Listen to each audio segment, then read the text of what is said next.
वडगाव शहरी समाचारमध्ये आपलं सहर्ष स्वागत। आम्ही आलो आहोत नवीन महानगरपालिका नगर रोड या क्षेत्रीय कार्यालयाच्या तिथं। सर आपलं नाव आणि इलेक्शनच्या याच्यामध्ये आपल्याला कोणचं? मी संजय संपतराव पोळ आणि या पुणे महानगरपालिका सार्वत्रिक 2026च्या निवडणुकीकरता सहाय्यक निवडणूक निर्णय अधिकारी म्हणून काम पाहत आहे। जे आता उद्याच्याला जी वोटिंग होणार आहे त्याच्यासाठी सर आपण काय काय सुविधा केल्या? या ठिकाणी प्रथमतः आम्ही आमच्या इथे जे स्ट्रॉंग रूम आहेत, म्हणजे जिथे आमचे मशीन्स ठेवले जातात, तर ती स्ट्रॉंग रूम आम्ही आमच्या बेसमेंटमध्ये केलेले आहे आणि त्याची पूर्णपणे व्यवस्था योग्यरीतीने झालेली आहे।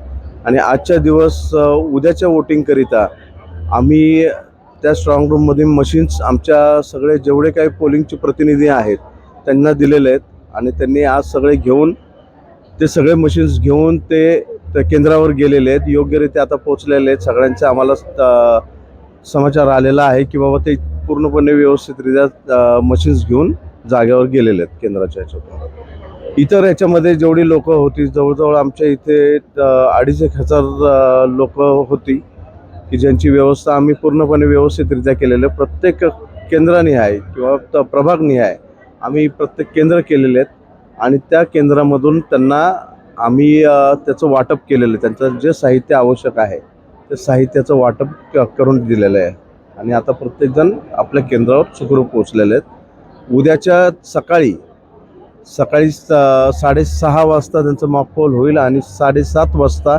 आम्ही प्रत्यक्ष मतदानाला सुरुवात करणार आहोत आणि त्याची सगळी पूर्ण तयारी आमची झालेली आहे आता त्याला। सर रिझल्ट कधी आहे? किती तारखेला? 16ला ना? रिझल्ट 16 तारखेला राहील। 16 तारखेला 10 वाजतापासून पुढे चालू राहील। त्याची व्यवस्था काय केली आपण? त्याची व्यवस्था झालेली आहे की प्रत्येक ठिकाणी जवळजवळ 21 टेबल आम्ही लावलेले आहेत आणि 3 टपाली मतदानाचे टेबल्स आहेत आणि त्यामार्फत सगळं मतदान जे काही झालेलं आहे त्याची मोजणी या 24 टेबल मार्फत होईल। सर इथं CCTV कॅमेरे वगैरे सगळं? इथं सगळीकडे व्यवस्था आहे, CCTV कॅमेरा आहेत सगळ्यांना, त्यामुळे कुठलीही घटना अनुचित घटना घडणार नाही याची आम्ही पूर्ण दक्षता घेतलेली आहे।